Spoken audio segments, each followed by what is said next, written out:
find his article. Okay, now I'd like to tell you about Ed Swift.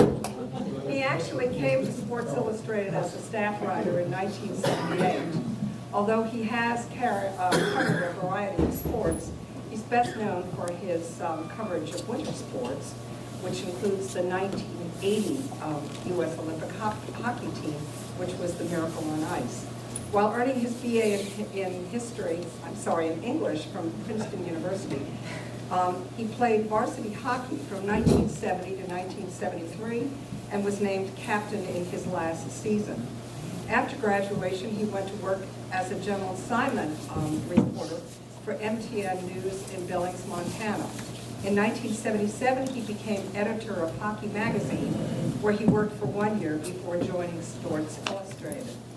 Swift's novel, Each Thief Passing By, and he does indeed have copies tonight, was published in 1981. His second book, My Survey, which he co-wrote with Ekaterina Gordeva, sold over 500,000 copies in hardcover and was on the New York Times bestseller list for 22 weeks. His third book, 11 Seconds, has sold over 85,000 copies and was published in January of 1998, co-written with former Boston University hockey player Travis Roy, who was the one who was paralyzed during the first shift of his first collegiate game. He has also collaborated on a book with figure skater Katarina Witt. Swift is now a special contributor for Sports Illustrated, obviously a special contributor at special times. And the Vancouver Games in 2010 were the 15th Olympics he has covered for the magazine.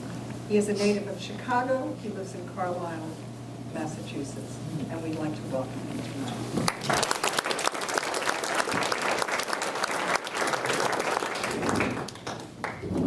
Okay, well, is the sound okay? You let me know if you need louder or softer. Thank you for that very nice introduction. Thank you for asking me. A special thank you to Randy Barron's father, do I have that right?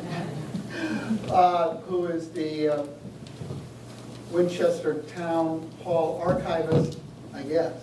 Anyway, she's made some special arrangements to allow me to get in and do some background research to augment my knowledge of the Vinson Owen family, the Vinson family, in preparation for this talk, and possibly for a longer work that I'd be interested in doing if anybody's interested in publishing it.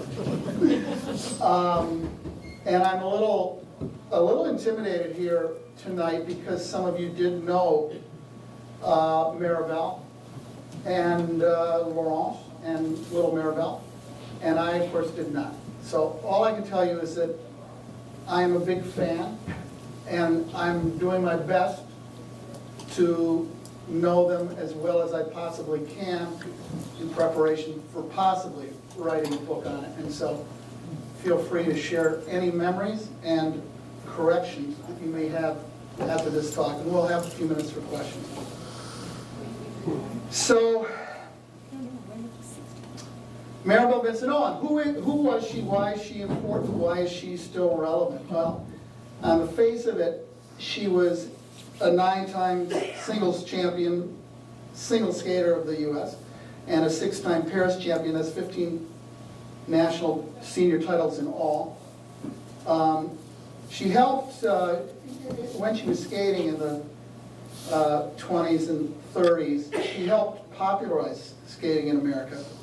It was not what it is today. There was, relatively few competitors, and she was very much the face of it. She was the most successful single skater up to that time who was American. And then she continued in a professional capacity to tour and to popularize skating. So she was really the first American skating star, who got beyond just the ice rink and into the sports pages. She was also one of the greatest coaches in U.S. history, which I don't think is recognized to the extent it should be. She also passed her passion on to a new generation of coaches and skaters who are still coaching today. So she's still relevant now. And on top of all of that, and this is something that I didn't realize until I looked into it and started interviewing people that she had coached, is what a modern woman she even is by today's standards. And really an exceptional individual on top of her athletic accomplishments. She also was the first woman sports writer hired by the New York Times.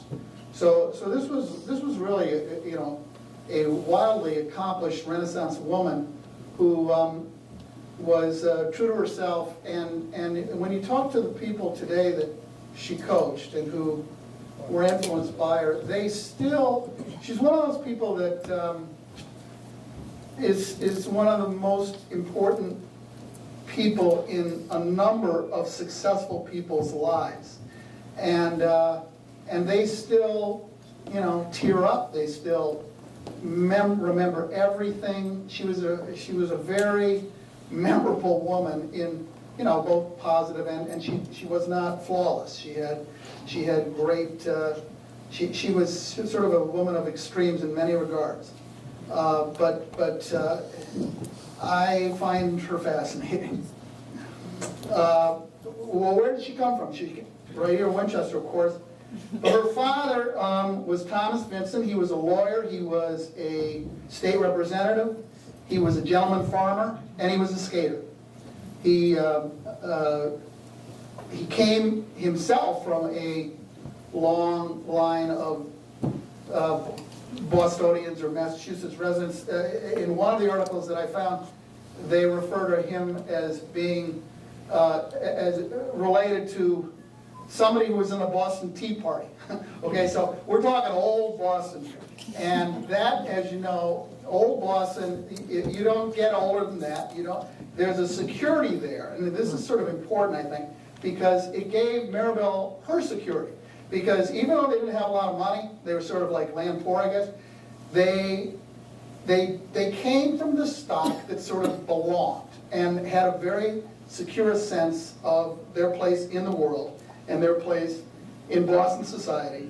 And it enabled, the father and Maribel to be, a little bit eccentric without apology. Because, they kind of, I think, saw themselves as beyond and above sort of reproach. Very secure people. He was also a champion skater in the late 19th century, which is, that was before there was a U.S. Figure Skating Association. There were competitions. It's not really clear what he won, but he was competitive, and he did the figures. He wasn't just out there skating on the Charles River, but he was doing the patterns, the figures, studying those things, and he was very instrumental in getting Maribel started at I think she started when she was 3, and he allowed her to compete, because she started competing at a young age as well, but with the understanding that she would have to keep her grades up. That was very important to him and became very important to her. And also, and I thought this was interesting, and this is from an article that Maribel wrote, with the understanding that figure skating is a subjective sport. Now this was, he was telling her this in she was born in 1912. She'll be 100 years, she was born in 1911, September. She'll be 100 years old this fall. So, he told her this before 1920. Well, 90 years later, we're still talking about how figure skating is a subjectively judged sport. And they've tried to sort of eliminate the subjectivity by this ridiculous point system that they now have that has killed the interest in the sport from the general population. It's still subjectively judged. Thomas Vincent told us to Maribel in 1920 and said, you've got to accept the fact that sometimes there's going to be mistakes. There are going to be purposeful, planned mistakes, and there's going to be accidental mistakes. If you can't live with it, don't get started. So she was she said okay. And I've never read anything about her. She would call judges, to their face. She would say, explain this mark to my student. Explain this mark, so you know directly. But she never sort of groused about political intrigue, even though it was going on in her whole career, just as it's still going on, and just as it always has and probably always will go on. So that was her father. Her mother was also she was a recreational skater. She met Thomas Vincent while skating on the Charles River. He was doing his little figures. She was just skating with friends. And she sort of like noticed him and thought, isn't that silly that he's doing these things? And came back a couple hours later, he was still doing them. She was skating back. She got to be intrigued, and next thing you know, he was giving her lessons. But she was a society belle, is how she was described. Gertrude Cliff was her name. I don't know anything about her parents, what they did, where they came from, but apparently they came from money, and she was a Radcliffe graduate, smart, motivated, and she passed on to Maribel that if you're going to do something, do it to the best of your ability. You're not just going to start skating, you're going to start skating and you are going to work at it and you're going to be as good as you can at it. So she had these sort of very driven mother and father who sort of encouraged it.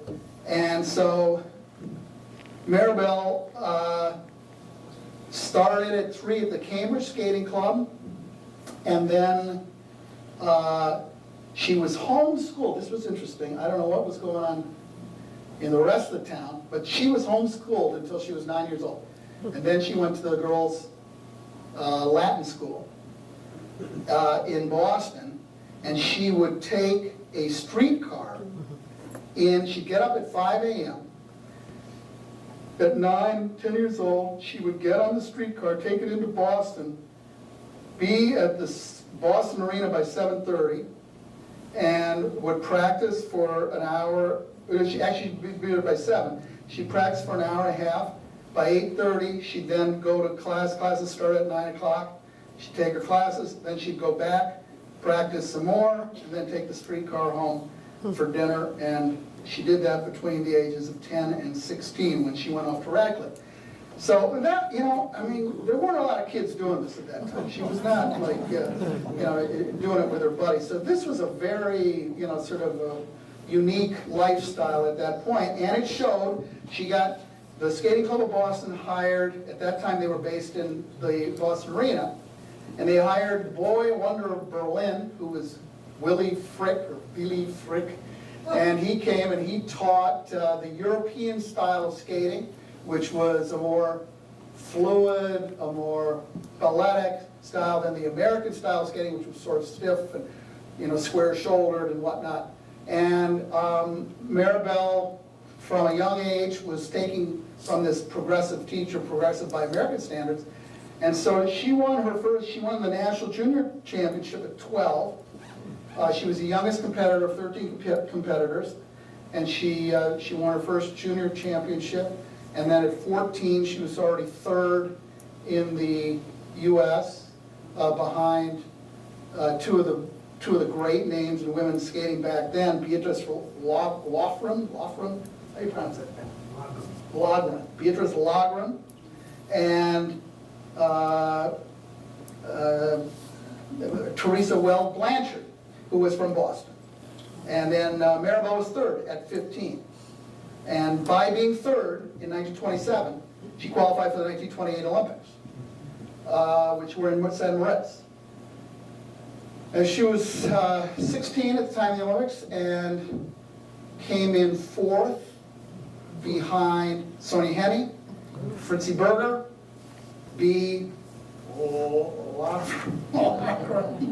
Logren, and Maribel was 4th at 16.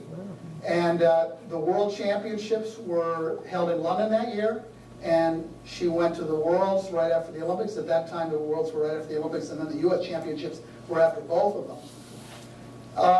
And she actually came in 2nd in the Worlds in 1928, which was the highest she ever finished. And she finished 2nd to Sonia Henne, and one judge, the English judge, actually had her 1st. And so at that time, you know, she was sort of like right there with Sonia Henney, who, of course, for the next 10 years never lost.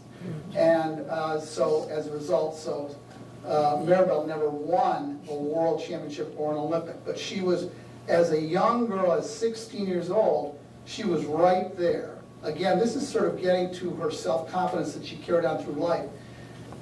She then was invited after that World Championships for a special performance, along with Sonia Henney and the men's champions, for a special performance in front of the King and the Queen, and who had never seen a figure skating event before. They cranked the ice up so it was too cold, which is, you want it a little soft for figure skating. So Sonia Henney gets out first, and she tries a couple jumps, and she falls twice, leaves the ice in tears. You know. So Maribel's next up, and she goes out. She's aware that, you know, ice is cold, gotta be careful, everything's going well. Her final spin, she falls. She's spinning around, and she falls and ends up facing the royal box. Now, they've been coached. You've got to bow or curtsy when you leave the ice. There she is lying there, but she's facing it, and she bows. But it was a big hit. The king clapped, everybody laughed. She went back, and they were introduced after the performance. And, you know, this 16-year-old Boston kid with pretty good, you know, sense of self-confidence shakes his hand, says, "How do you do it?" Not apparently according to protocol. Big thing in the paper the next day about this democratic, you know, display. But you know, she had a lot of moxie, even at that young age. And she, you know, she came home. She was president. I mean, she ran the yearbook for the Boston Latin School. There's a copy of the yearbook in your archives. Had already been accepted to Radcliffe. Went to Radcliffe. Then she was a tennis player. She was on the very first intercollegiate women's tennis match she played in, representing Radcliffe.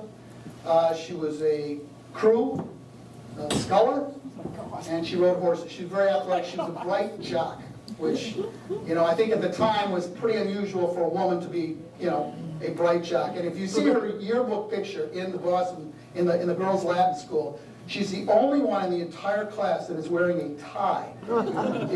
She was an only child with, there was no son. I think that she was really trying to be her daddy's little boy. And even though she was a very feminine woman, she was, at that age, she was very boyish and tomboy. And it was, she continued on winning that national singles title for the next, well, she won it every year between 1927 and 1930, or 1928 and 1937, with the exception of 1934, when she didn't compete because she was in Europe, sort of studying skating in Europe the year of 1934, never competed in the U.S. Championship. So she was by far the best American skater, but internationally she was never able to break through Sonia Henney, and it wasn't just Sonia, it was a couple of, she was sort of an underachiever internationally, but I never read anything where she complained about it, or it's, you know, sort of slowed her down or discouraged her. She kept trying. She was in the 32 Olympics, she was a bronze medalist, that was in Lake Placid, and she was in the 36 Olympics in Germany, and where she saw Hitler and it gave her the willies.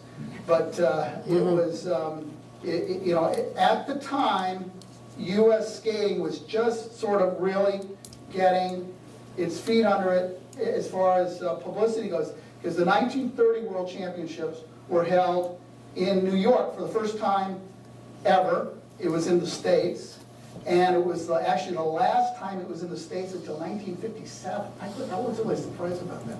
So there it was in New York, the media capital. Then 2 years later, the Olympics were in New York, and they didn't return to the U.S., the Winter Games, until 1960. And so right at that period, 30, 31, 32, figure skating was above the, you know, sort of middle section of the sports section. You have the Bruins and the Rangers scores down here, and figure skating be up there. And that was the first. And Maribel was the one they were writing about. So, you know, because she was the best American skater, she was the one that they were saying, well, who's going to beat Sonia? Well, it's going to be Maribel. She didn't happen to ever do it, but she was right there. She was also a pair skater. She won with two different partners. One was Thornton Coolidge, one was George Hill, both from Boston. So it was, it's sort of, she didn't have a lot of failure. She was a success at pretty much everything she got into. And let's see, then we get to, she graduates from Radcliffe in '33. She's hired by the New York Times in '34. She's still competing. She tries the '36 Olympics, finishes 5th, I think, there. So she's kind of at the end of her competitive rope. And in '37, she turned pro. And she was a good pro. She developed her own ice show. Her eventual husband, a guy called Guy Owen, who was Canadian. He was a great performance skater. She had the Austrian champion would perform as well. And they toured around the country, and they would sell out at places like Madison Square Garden and Boston Garden. They would go to Detroit and San Francisco and Chicago, St. Louis, and they were a big hit. At the same time, Sonja Henie was making these movies, so figure skating was really growing. And this was you get to 37, 38, 39. They continued to do that right up until the start of the war. Well, Dick Button emerged on the scene in '45 and stuff. And so that's when the golden age, the golden age of American skating, was really between the '47 and '61 or so. That was that period. Well, this all led up to that. Those little boys were watching all these ice shows, these movies and whatnot, getting involved, and Maribel was very much part of that movement, that growth of the sport in its the formative years. She was also, it was a high class clientele that she appealed to. She would, it tended to be covered on the society page as much as any. If you go, they had a small one. They weren't in the big venues like Madison Square Garden. They would appear in the Copley Plaza's Oval Room. They had a little portable rink, 20 by 25. They would bring it in there. Guys, high society people like the Cabots and whatnot, and the debutantes, they would come and they'd get their tables around the outside, and then they would skate. They called it Lake Maribel, this little portable thing, and it got wild reviews, sensational reviews. It was sold out, held over, and they would go from Boston. They were always an 8-week performance, and then they go to New York, and then they go to San Francisco, and it would be covered in the same, particularly in the West Coast papers. You'd have an article on Gary Cooper here, and then an article on Maribel there. It was like right next to each other, and that was sort of the company that she was keeping as far as like the media and the newspapers were concerned. She was a celebrity. She married Guy Owen in 1938, and they had little Maribel, their first daughter, in 1940, here in Winchester, and then moved up to California. They were running a skating center in Berkeley, California, there at the San Moritz Club, and that was where Laurence was born, and who was 4 years younger than little Maribel. And they both started skating at like age 2. Meanwhile, Big Maribel was still performing. She believed in letting her girls be independent, to the extent that she put little Maribel on a plane by herself when she was 6 years old, to fly up to Ottawa to spend the summer with her grandparents, Guy's parents and stuff. And she was sort of, Grammy Vinson, or her mother, sort of, who was pretty, she was pretty, let Maribel be pretty independent as well. But she thought that was a little excessive. But anyway, that was the kind of mom she was. She wasn't exactly hands-on when they weren't on the ice. When they were on the ice, she was hands-on. But, it was, but little Maribel was never a great single skater. but was a competent skater, and also didn't have sort of that drive that her mother had. And as it turned out, Laurence had, who was much more like her mother, a much more driven personality than her sister, and had more talent. And even though they both started at the same age and both were coached by mom, they progressed in different rates and different, little Maribel needed a partner, Laurence did. She entered the ice show thing in 1947, from what I can tell. She broke her ankle, no, her leg during a performance in Boston. And the show then went on to Detroit, and she was replaced, and it closed in Detroit early. And I don't think she ever picked up with it after that. At some point, Guy Owen, her husband, developed a drinking problem, and they divorced in 1950, and he died in 1952. And I haven't really been able to find anybody who knew the two of them as a couple and could explain what went on with their marriage and what went on with his drinking. Some people who knew Maribel said, well, she probably drove him to it. But that is just pure speculation. And in any event, it ended badly. I think they were quite happy for a while. They were the first professionals to tour through South America. And that was they went to Rio, and that actually was the source of a lot of their material that they did during their shows. And they would perform these South American dances, and he had a famous gaucho number and whatnot. And it were great costumes, very colorful, and that helped their professional, sort of career as far as what they performed. In any event, he died in 1952. She was still out in California. Her father also, he got sick in 52, and he also died in 52.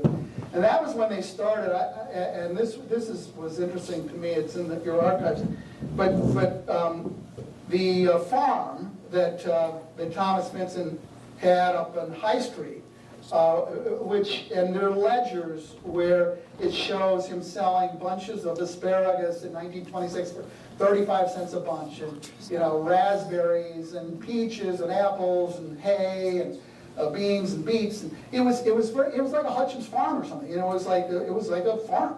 And the small numbers, his total take for the year would be like $290 or whatever.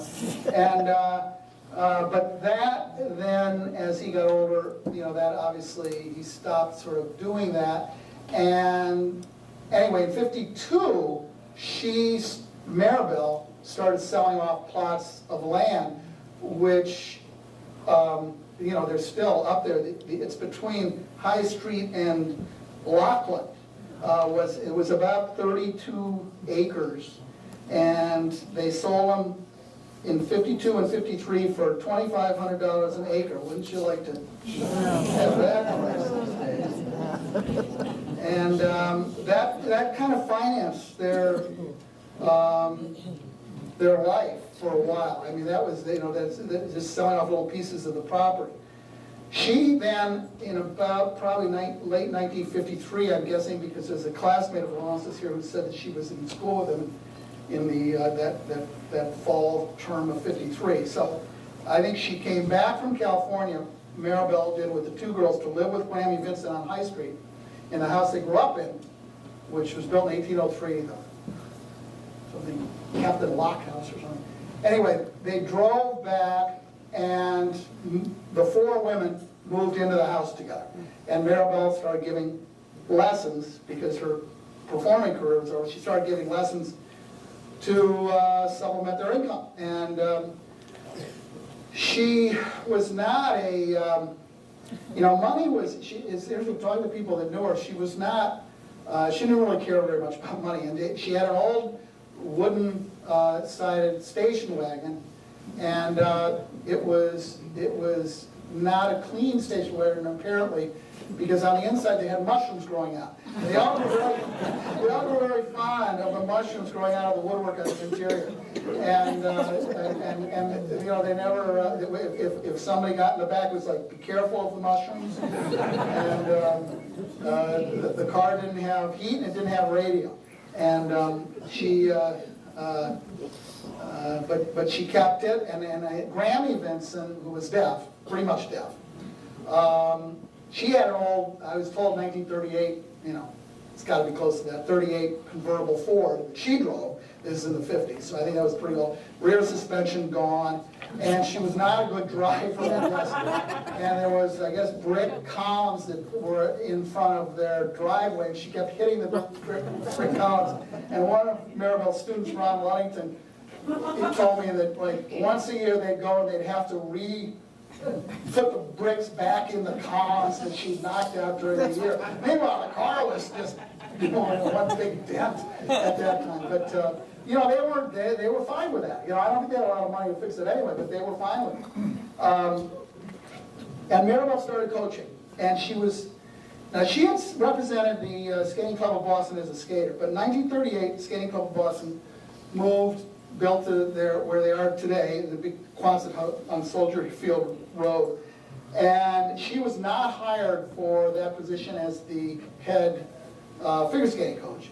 And so she was allowed to coach at her daughters at the skating club, which she had won 15 championships for, but she was not allowed to coach other students because they had Cecilia College and Bud Wilson were their coaches, and Maribel stepped on some toes over there. She was, because, think of, all right, so this is the woman who at 16 had met the king and queen. She was imperious, okay? She had her sense of exactly the way things should be. And she was quite, sort of brusque and loud. She was described to me as always being hoarse because she was yelling all the time at her mother, because her mother was deaf, and just because she was sort of loud anyway. And then she was described by a gentleman who shall remain nameless as foul-mouthed.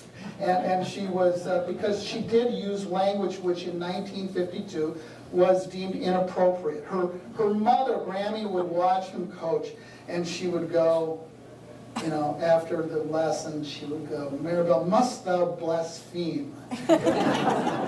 So I asked, I was hearing these stories from, these people that she used to coach. I said, well, what kind of language did she use? And it was, by today's standards, rather tame. It was like, damn, goddamn damn, freezing my butt off. She once told Tenley Albright, who was a student of hers, that she looked like a dog. And that was, now, Tenley was a world champion at that point, and very elegant, aristocratic young lady. And the woman who told me that story was just horrified when she heard it, because Tenley was her idol. But at the same time, she said it without malice. And her students loved her and feared her. Okay, she treated them all the same. She cared about them as individuals. And because she wasn't allowed to coach at the Skating Club of Boston, she took ice where she could get it. So she'd go to the Cambridge Skating Club, and she'd go to the Boston Arena, and she'd go to Milton Academy, and she'd go to Andover, and she'd head out to Worcester, where one of her students, Frank Carroll, was from. And frequently she would give her students a ride to these venues, because she would sort of call them at the last minute and says, "This is where I've got ice. I'll be at the end of your driveway at such and such a time, usually 6 and 5 in the morning or whatever." And she'd go and pick them up, and she'd drive them out there. And on the way, she would go, "Okay, sit down now. We're going to work on synonyms today." And she'd start quizzing them on synonyms. Or, Rana Goldblatt told me the story of how she one time was doing a spin, and she said, "Now you've got to have, your back has got to be straight like the Rock of Gibraltar." And this little girl who was like 8 years old, 9 years old at the time, sort of blankly said, "Do you know what the Rock of Gibraltar is, Ron?" "No, I don't." And so the next day she came and she brought this little girl a book on the Rock of Gibraltar. And she said, "I want you to read this, and I want you to do a book report to me, by Friday or whatever." You don't get too many figure skating coaches like that anymore, I can tell you.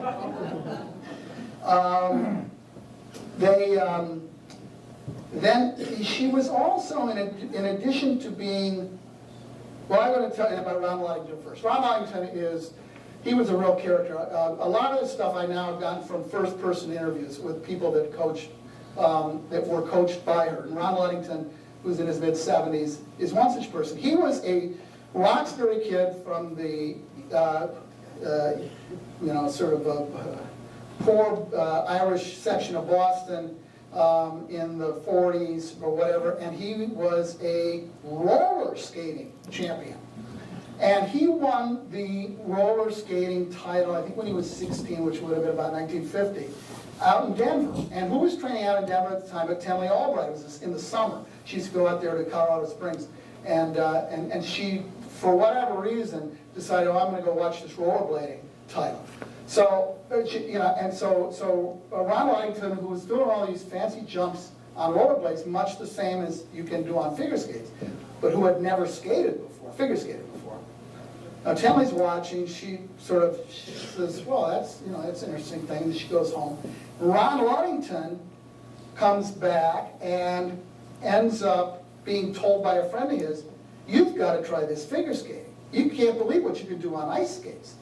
So he rents a pair of ice skates, goes to the Lynn rink, and the first time he's ever had ice skates on, he can do double jumps. And he's going like, wow, this is cool. Of course, he's scary otherwise. All he can do is jump. So he says, all right, well, now what's next? Well, you better take some lessons. So what does he do?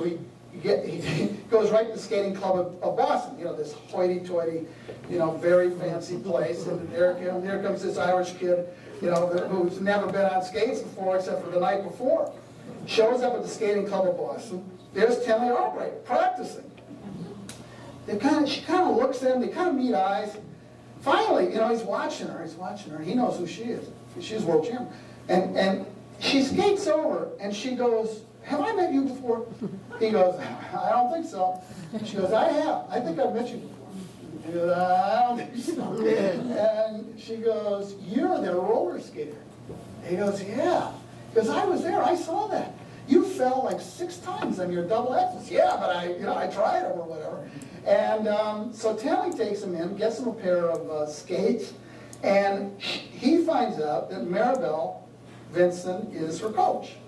And he said, well, I want to take from your coach. You're the best. And so Tenley arranges the meeting, and Maribel goes, he's like this, colt on skates, scary. And she goes, okay, I'll take you on, but you got to do it on my terms. And he agreed. And the terms were he had to be not just a skater, but he had to learn to be a gentleman. And he described it as, it was like an Eliza Doolittle, Henry Higgins relationship. And she would give him a lesson, and teach him, and then have him back to the house and teach him how to set the table. His parents back in Roxbury are going like, what? You're doing what? And she made him see Auntie Mame, the movie. I rented it the other day. It's wonderful. You haven't seen it yet. And he said, I didn't really understand why. And then I'm watching her. About halfway through, I go, she is Auntie Mame. I mean, this was it. I mean, Auntie Mame would take, sort of a rough, and she would mold this person. In Auntie Mame's case, it was her nephew. But Maribel was like this. She would take younger people and she would mold them. And she was very progressive, pretty liberal at the time.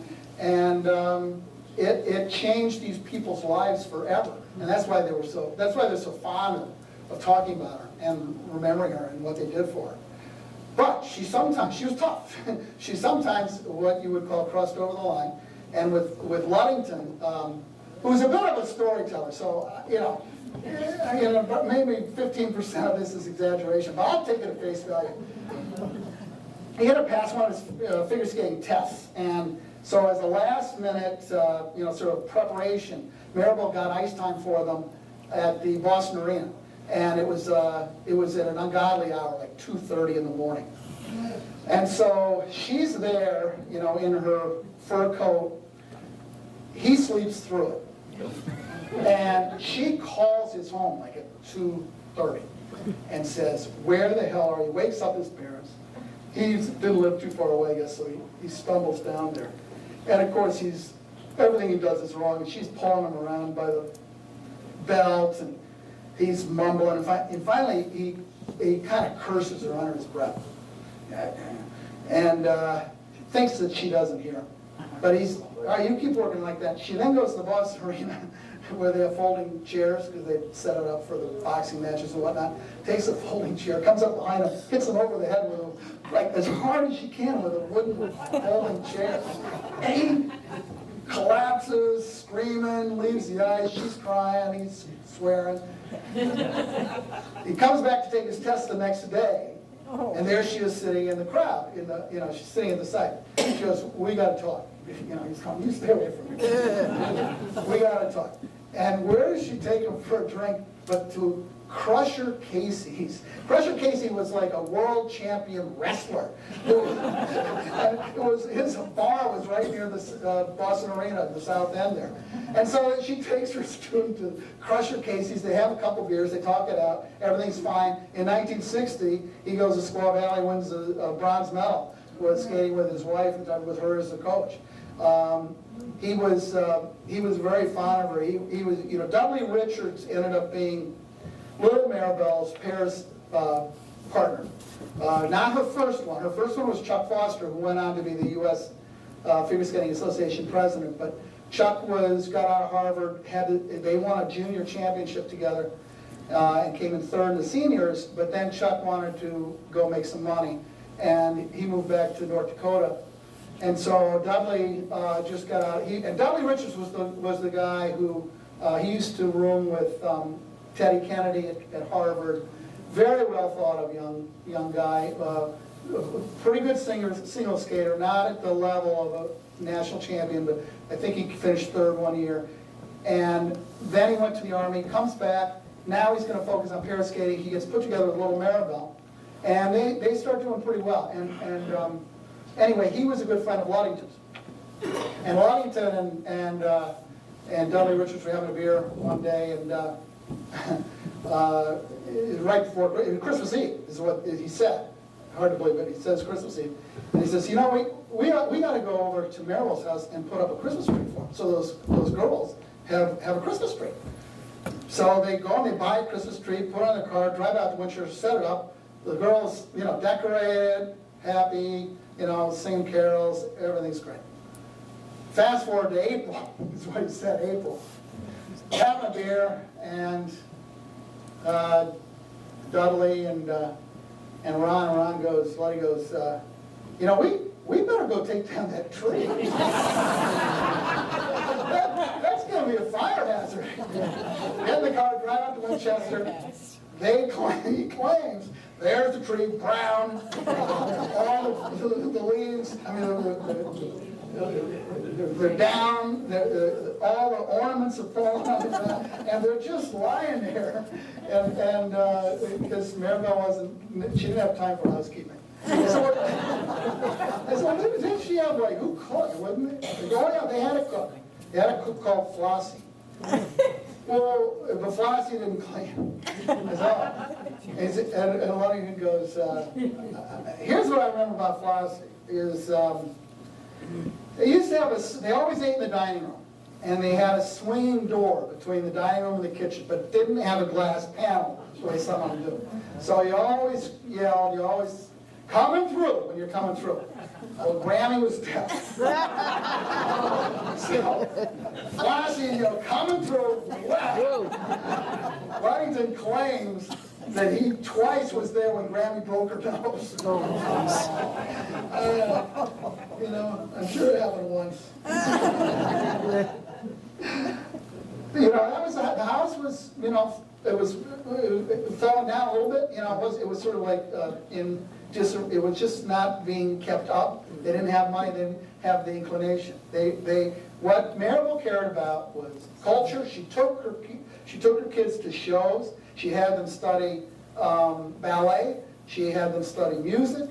She made them watch people like Marcel Marceau and Danny Kaye who communicate with their bodies. She was very advanced in that respect. She was not a technical coach, but she was like a motivator, and she was a progressive thinker.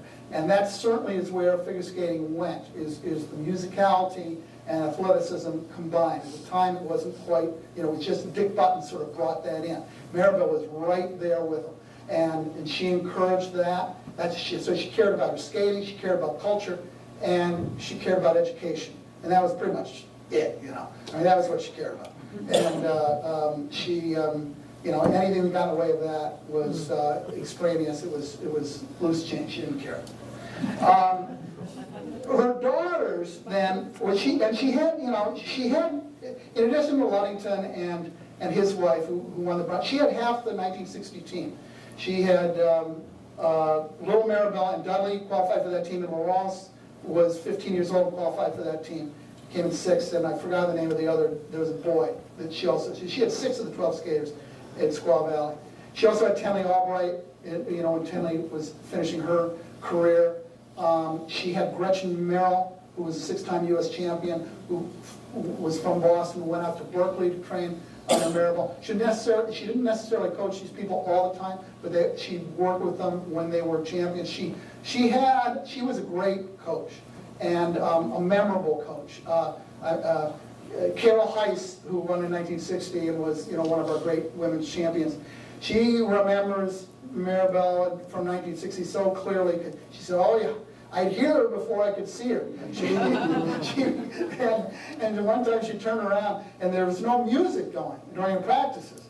And she's looking around, and Maribel and the Canadian coach are fighting over the arm of the Victrola to see whose music was going to be played first. And Maribel was not a shrink violet, obviously. And, you know, she was a woman in a man's world, and she had to be that way. And Ron Huntington said if there's one way to hurt her, it was to say, and he heard somebody do this one, to say, why can't you act more like a woman? And that would really tear her up, because really she had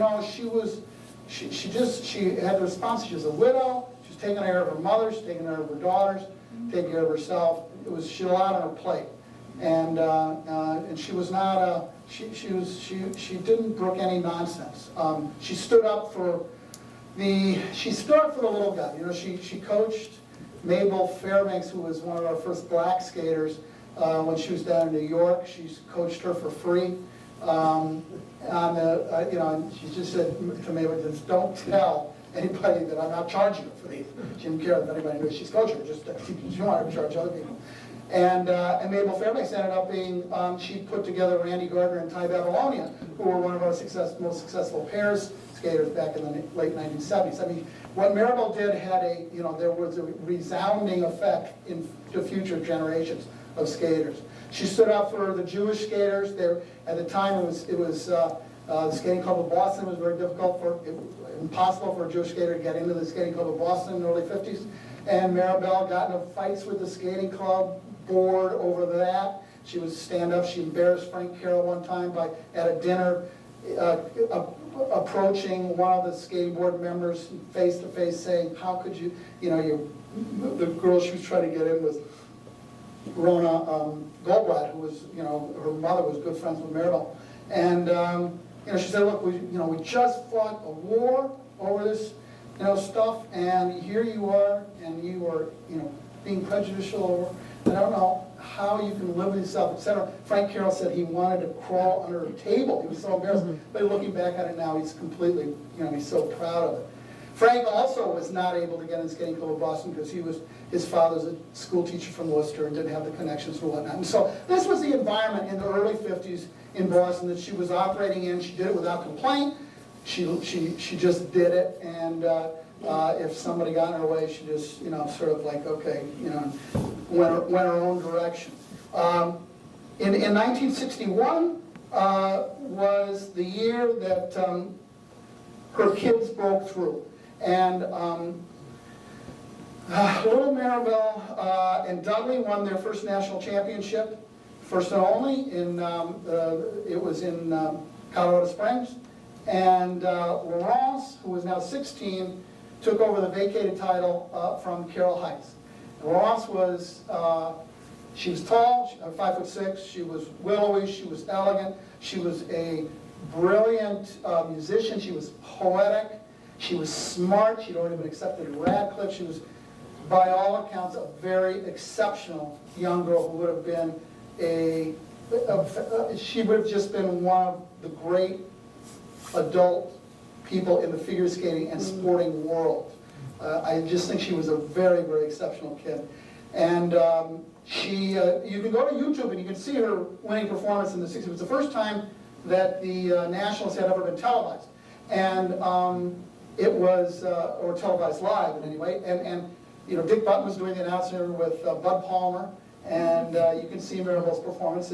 She was shaky on a couple of jumps, but she had a way, as Tom McGinnis, her choreographer, said, it was her personality that was her strongest part. She had a way of doing her layback spin was quite beautiful, and she also had a very radiant smile, and she would, you know, throw her head back and smile and spin, and the whole audience felt like they were out there with her. She was just a beautiful artistic skater who was only 16 years old and, you know, expected to follow in the footsteps of our recent great champions, Kennerly Albright and Carol Heiss. And in fact, Carol Heiss in 1960 at the Olympics told her, you've got to keep up the tradition, because she saw she was sort of like the one who was the heir apparent. And she came from behind, beat the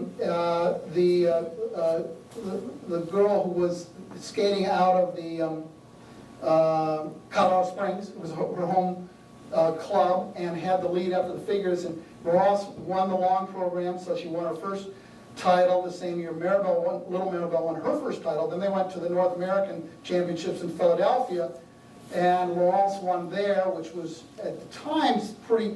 It was an upset for her to beat the Canadian girl Wendy Griner. And then it was at that point they were flying off to Prague, and then connecting through Brussels for the World Championships. And Grammy Vincent, who went to all the girls' events, was not traveling with them because she was afraid of flying. And even as you know, it's the 50th anniversary just happened of that plane crashed, and every person on board was killed, and the 18 members of the figure skating team, and 16 families and friends, and both big and little Maribel and Laurence were among the fatalities. Hollis Albright was Tenley's father and was the physician for the Vincent family. And he was the one who went and told Grammy the next morning. He gave her a sedative, told her it was a flu shot, sat her down, and then said, "Now I've got something to tell you." And she intuitively said, "It's about the plane, isn't it? Something happened to the plane." And he goes, "Yep."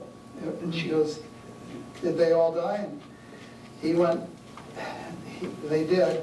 She goes, "Well, it's just as well they couldn't have lived without each other." And she was now alone in the world. There were no descendants. It was sort of the end of the line. There were cousins and whatnot. And she was, by all accounts, very, very strong in her grief. Continued to go to the skating club of Boston and watch the practices and give, encouragement.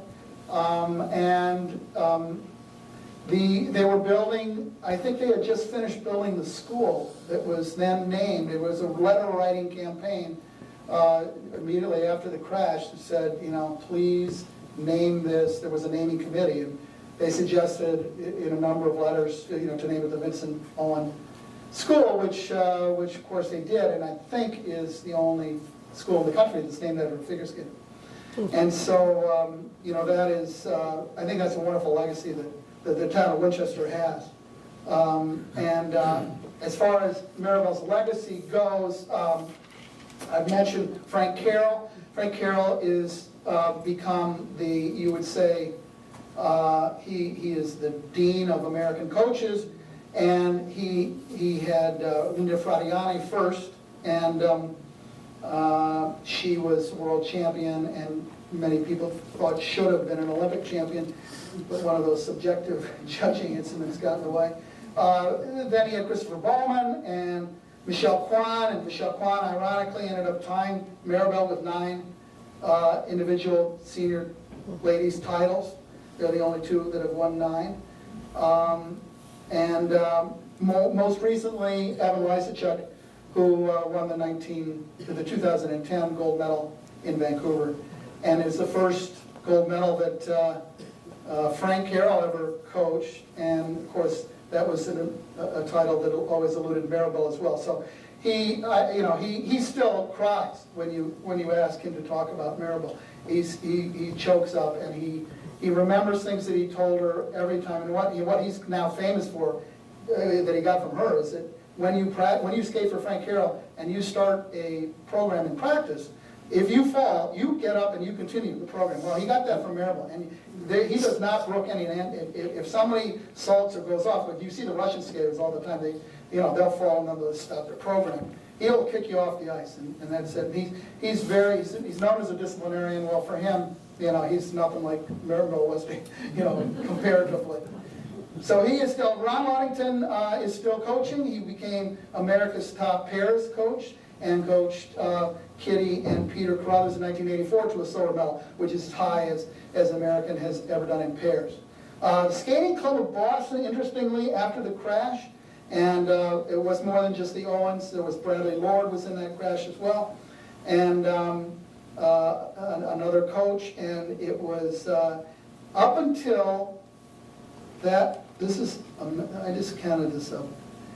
Up until the first 44 years of Skating Club of Boston, they'd had 22 pairs titles, 31 ladies titles, and 19 men's titles in their first 44 years. In the 50 years since the crash, they've had one title total. That crash destroyed for many reasons, but as Chuck Foster told me, they had a pyramid. On the top was Tenley Albright, the Olympic champion. Then they had these up-and-comers, and they had this base of coaches that all just crumbled with the crash, and they were never able to get it back to this day. But I thought that was pretty stark. That was, it just ended in 1961. Tenley Albright became a doctor, continues to she's practiced. Paul George, who I haven't mentioned, but Paul George was one of her students and was a junior pairs champion the next year with his sister Elizabeth. He's still a practicing lawyer, was a vice president of the U.S. Olympic Committee. Chuck Foster, I mentioned, ended up being the head of the U.S. Figure Skating Association. These are all people that were directly influenced by Maribel, still are influencing our athletes today. And it's a continuing living legacy that she leaves behind. And I just think it's one of the most extraordinary women's athletes that this country's ever produced. So if there are questions, I'd be happy to get them, but answer them to the extent. There may be people in the audience that can answer better than I. How many were killed down there? We're 72 in total passengers, but 18 figure skaters and 16 passenger and crew. Family and friends and coaches and whatnot. Why did it crash? Well, it was. They don't know the exact reason, but it was circling the airport at the time. It was either pilot error or there possibly was a structural problem with the 707, Boeing 707. I guess they changed the design shortly after that, so something to do with the stabilizer. It was going around like this. And perfectly clear day, no real reason for it. And young Ross was on the cover the week of the crash of Sports Illustrated, which helped cement our magazine's reputation as being the cover Jenks. But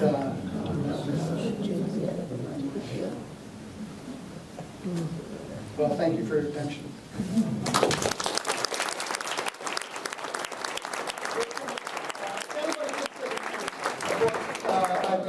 I've got some.